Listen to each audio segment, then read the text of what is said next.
Okay, we were talking about Route 66 and Naked City. What was the premise of Naked City, and how did it compare to the format of a show like Route 66? Well, Naked City, as I said at the beginning of each show, was it there are 8 million?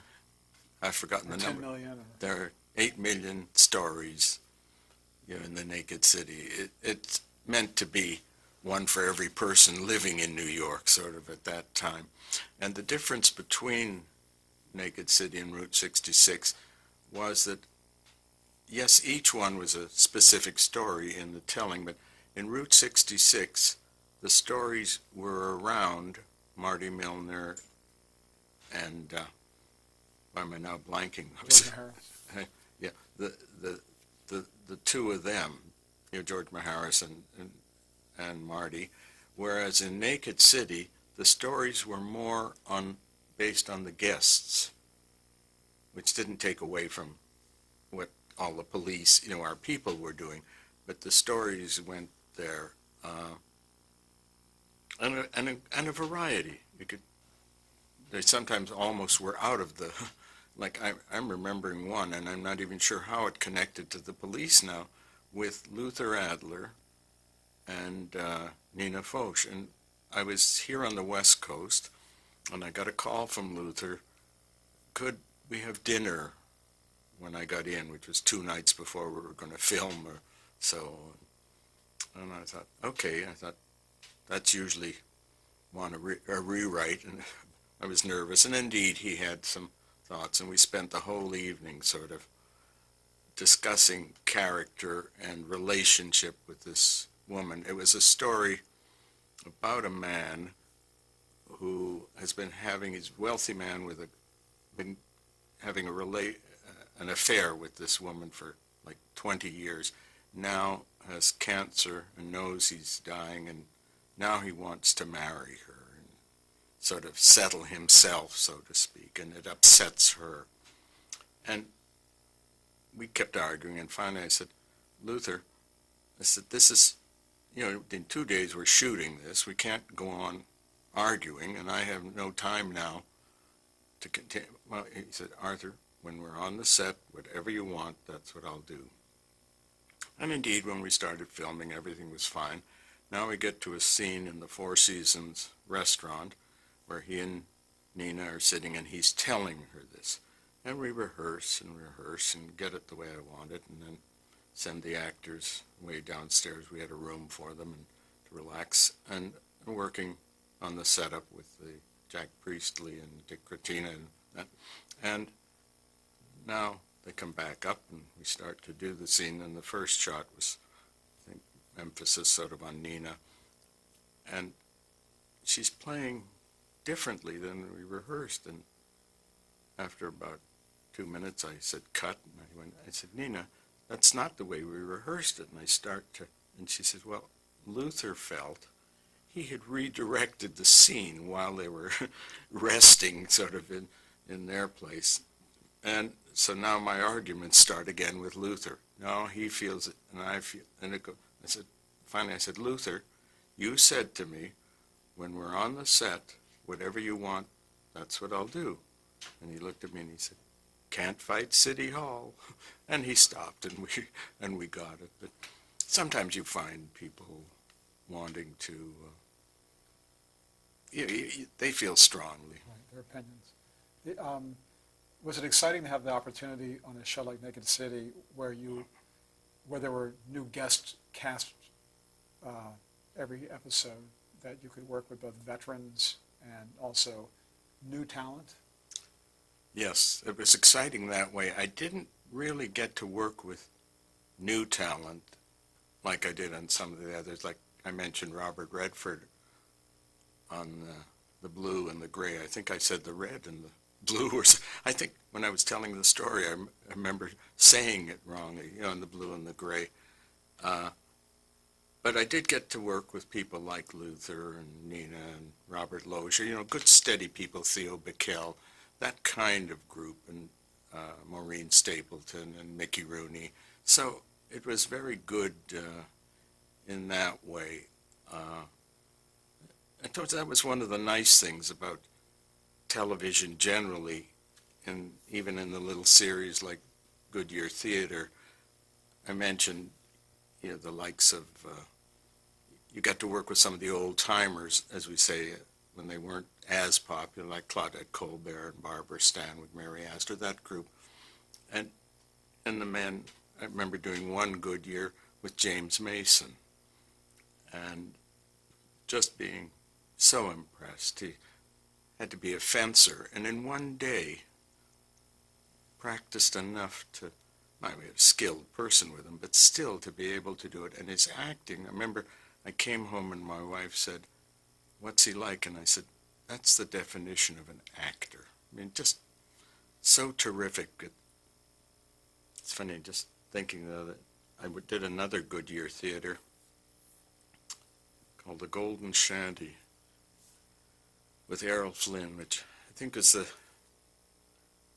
how should I say, the saddest event I had in all my work days in television. Yeah, I thought, oh, I'm going to work with Errol Flynn, and it was a little Western, and I was to meet him the day before we were filming in costume at Columbia, because it was Screen Gems, to check out his Western costume. And it was, I think, 9 in the morning, and I walked into the room. It was a huge room, huge room. I walked in, and I could smell vodka. He had come in the other door, that was the other end of the room. And we went through the costume. Then we went upstairs, and they were having a read-through, and I thought, well, but he was just started reading. It was wonderful with the other actors and that. But as the read-through went on, I could see him becoming more insecure, nervous. And after we finished the read-through and discussion of characters, and I'd gone through everything, I spoke to him, and I was telling him how good he was, how he had the character. I was just trying to build him up again. And he admitted to being nervous. He said, "Arthur, you're used to 3 days of filming. I'm used to 100 days. And I said, "Errol, just take it one day at a time." And next morning, he didn't show up when we were filming, and supposedly had a South African disease that he had contracted. It was a whole thing. We sent a doctor out who checked him, and he was fine. It just obviously just scared. And brought him, we had the car bring him in, and it was a little Western story, and it was heartbreaking to see this man who you're used to seeing flying through the air, and to see him trying to climb into a wagon, just so how difficult it was for him, because he physically couldn't. And he had trouble with the lines. He couldn't remember lines. This particular story concerned itself with the bar in this little town, where he and his buddy had discovered there were little bits of gold in some of the stones that were used to build part of the bar. So they knew which day the boss was away, and his wife looked after the bar. So on those days, they'd come into town, and Errol Flynn would go in, and Patricia Barry played the wife of the owner, and he would tell her how much he loved her, and he'd be seducing her to come running away with him, just to keep her going, because she was always turning him down, while his buddy was out digging bits of gold out. That was their scheme. Well, in this particular episode, he starts, and she says, "Yes, I'm going with you. I've even packed my bags." And of course, he goes into shock. That's not the intention at all, and he doesn't know quite what to do. But as I say, he couldn't remember lines, and I had to restage everything so that each time we were on him, he would be stationary, either sitting or standing, and when we did the shot, Patricia Barry would not be off stage doing her lines. I would be there. And I wouldn't be doing Patricia's lines. I'd be reading Errol his lines. And he would just read them back to me. Just the way I read them, he would read them back. And then when she says, I am going away with you, she says, and I left a note on the bar for my husband, I thought, oh, what fun it would be if he went to the bar, sort of sneaking over to get the note, and she gets there first. And he goes around the other side, and she gets there first. So I thought, let me try, and I tried to do that.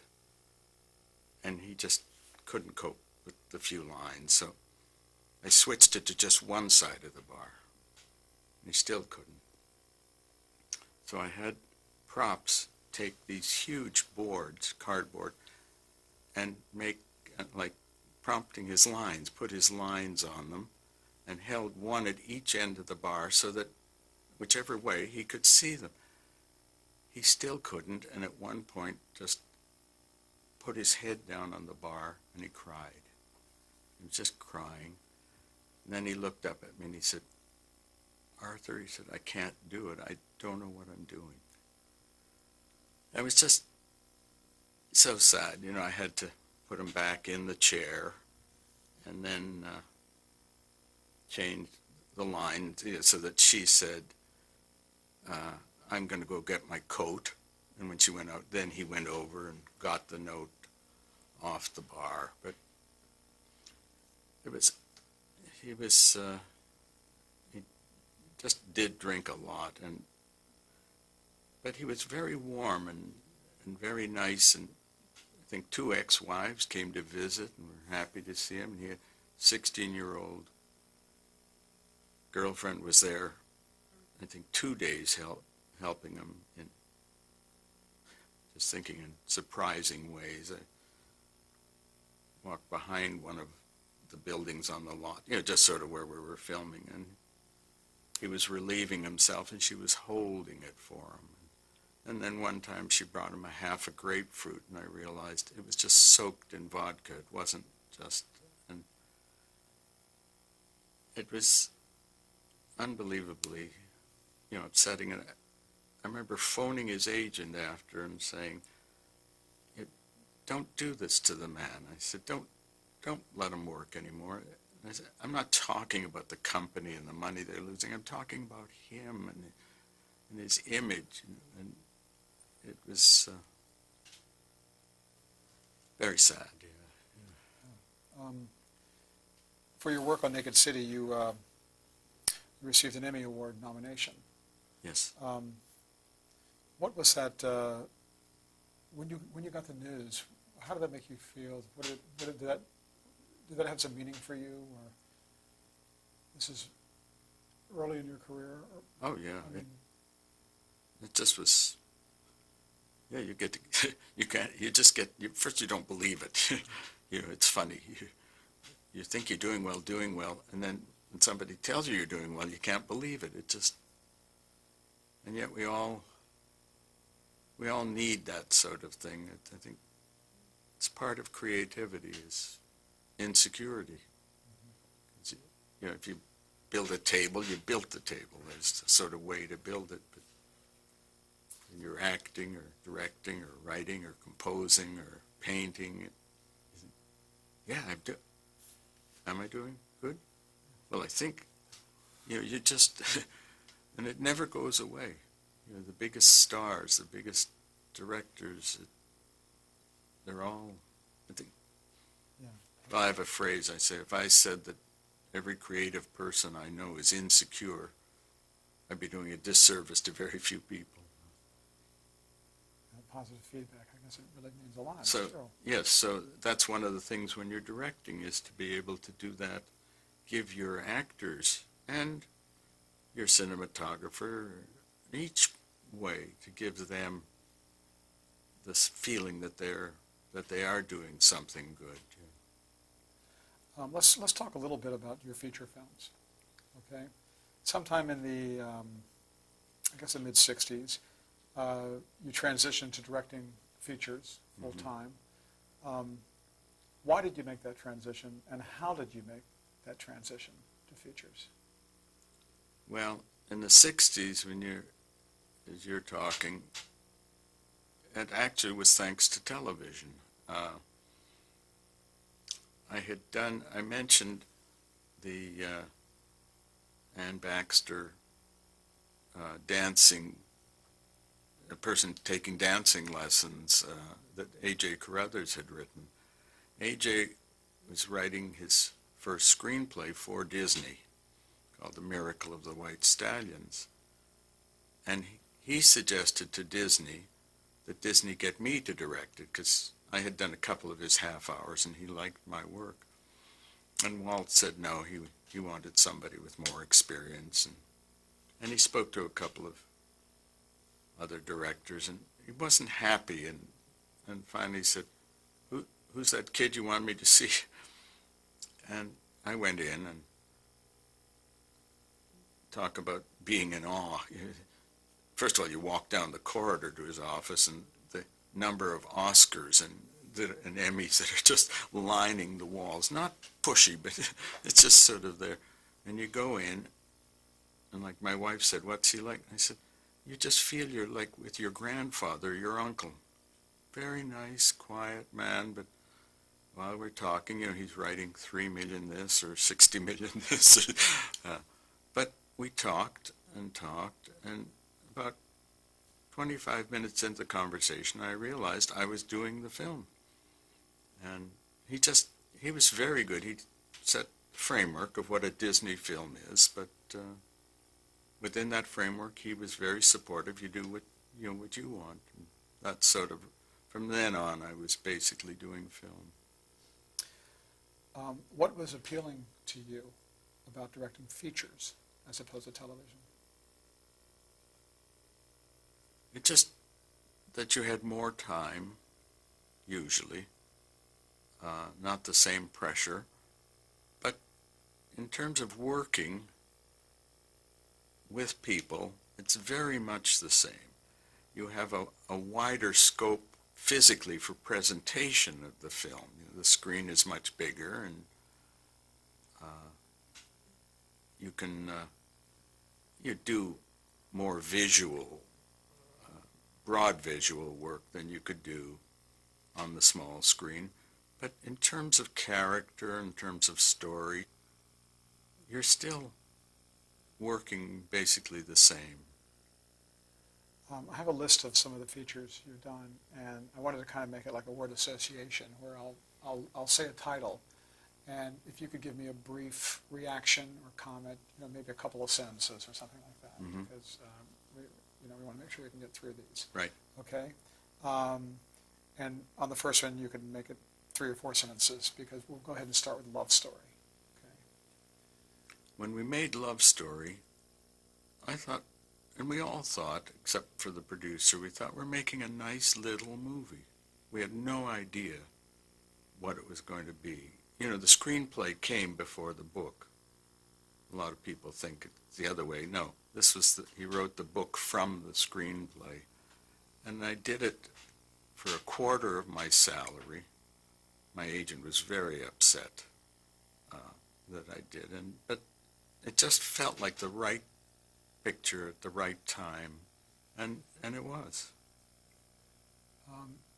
You were nominated for an Oscar for that, is that Yes. right? What was that like? I mean, you'd been nominated for an Emmy before. Mm-hmm. This is a different, in a way, a different league to some, but what was that like to you? You say it was a different league. When I was nominated for an Emmy, Franklin Schaffner won. When I was nominated for an Oscar, Franklin Schaffner won. For what feature? For Patton. Oh, right. Actually, I was filming with George C. Scott at Oscar time. We were filming Hospital, and I flew out at the end of a day, because the Oscars were on Monday, got on a flight, flew out. My son met me at the airport with my tuxedo, and I dressed in the TWA dressing room and went down to the Oscars, didn't get the Oscar, got on the red eye back, and was filming the next morning. George stayed in the East and got the award for Patton. He didn't bother coming out. So, And also, as I name these, if there's anything in particular about directing or directing style that comes to mind about these features, you can go ahead and throw that in too. Because of Love Story and the success of Love Story, did the playing field open up for you? Did it widen tremendously just because of that success? yes, from the time of Love Story, just everything opened up, and I had offers in sort of all directions and that. But fortunately, I went on to Hospital, which was very different in style, but which had just, how shall I say, it was to work with the only genius I ever worked with, who also came out of television, Paddy Chayefsky. Just unbelievable what that man could do. And I liked Hospital. I tried a whole different style. I wanted you to get the feeling you were peeking around the corner. So a lot of it is with handheld and what I call messy good shots. There was no such thing as a what do you call it, the steady cam. It was, and I had to devise shots that the operator couldn't do neatly, and it set a whole style. That's where St. Elsewhere and NYPD Blues and that got, that's the beginning of that kind of style. And I also did Americanization of Emily with Chayefsky, which is still my favorite film of any I've done. Did you find when you were on a feature set directing that you were consciously or subconsciously drawing on the experience you had directing television? I mean, so many different genres, from westerns to Alfred Hitchcock's to comedies. I never drew on that television experience per se. I mean, I was never saying, but I'm sure I was drawing on it all the time. It becomes part of you, and of course, that's, you've worked at that. That's where you apprentice, so to speak, if you want to call it that. That makes it sound like putting down TV. I don't mean that. It's like some writers get mad at me when I say that they're so wonderful, and it's true. I drop to my knees in front of the writer who sits alone and creates a whole, I say the rest of us have a floor plan to work from, but some writers scream at me, it's not a floor plan, it's the movie, you know. And I don't mean to that, but you've drawn all your experiences of the past and all your life experiences. You're always, and you do that when you're acting. I think each of the creative areas, you just don't know what it is you're drawing on. When you're working with a talent like Paddy Chayefsky, were there different parameters and rules as a director in terms of respecting the word, not changing the word, as opposed to maybe some other screenwriters? No. But he wrote it so well. You didn't have to. If I said to you that on Americanization of Emily, it's a first draft. If we changed 6 lines, it was a lot. Although I grant you on Hospital, I did a lot of work with Paddy, and but I'll tell you, 10 years, 12 years, 15 years after the film was out, Paddy and I would still sometimes be sitting in the Carnegie Deli in New York, rewriting the ending of Hospital. We thought it was good, but we thought it should have been better, and we'd still be saying, well, what if he had said, or what if we had him do this? You can't let go. Silver Streak. Silver Streak, I always say, which is unusual. You read a script, and if you love the first part, and you think, oh, I hope he or she can keep it up. Are they going to keep it up? Because sometimes, usually it'll fall away. And when I hit page 33 on Silver Streak, I knew I was doing the film. I knew that Colin Higgins just had such a grip on it. And Marty Ransoff had called me and said, I've got your next picture. Come over and get the script. And I went over and got it. And he said, take it home, read it now. And he was right, you know. And when I told Gene Wilder once my feelings about, page 33, he said, same for me, but page 67. But there was an example, and you have this also, we had to have this in television too, where the studio felt they didn't want to do the crash scene at the end. And they even at one time suggested dropping it. And I said, what you're doing, because it was going to be $250,000, which was then very expensive. And I said, but if you're doing a romance, fine, but if you're doing an action picture, you better give the audience something at the end. Maybe it's not the train crash, but they finally agreed, and I was just thinking the train was rebuilt. The production designer came up with the whole concept of doing it full size, and he built 3 sides of the train engine, put them on a truck bed, and Yakima Canutt, the stunt driver, drove to a partly recreated part of Toronto Union Station. Well, once you have the idea, you put the posts in the right place and hang lamps and all. But we did it because there was no such thing as digital then. What about the in-laws? The in-laws came about because Alan Arkin and Peter Falk wanted to work together. They felt they would be good together, and boy, were they right. And then Warner's agreed and suggested Andy Bergman, and the rest goes on. It was the closest. People always say, "Oh, you're going to here, you're going there. Oh, that's lovely." And I say, "No, it's location, not vacation." But the in-laws was the closest to vacation. What was it? How was it directing Steve Martin and The Lonely Guy? What was that like? That was interesting too. Steve was still somewhat new at acting, but had a great personality and was very contributive to just with script ideas and that. And I would finish a scene in a location, not all of them, but quite a few, and then just say to Steve and Charles Grodin, "You guys do something," and they would create some little sequence or something, and we would shoot it, and some of them are in the film. But you have to work. I remember Steve as the lonely guy in bed and can't find this girl, and now he's talking to his pillow, and as if it was her. And when we were doing it, I said, "Cut," and I said, "Steve, what's the pillow saying to you?" And he looked at me strangely, and I said, "Well, if you're talking to it, then there must be some response if it's for you, it's a persona." Oh, but he picked up on it right away, and the scene just tightened up. Okay, we'll change tape.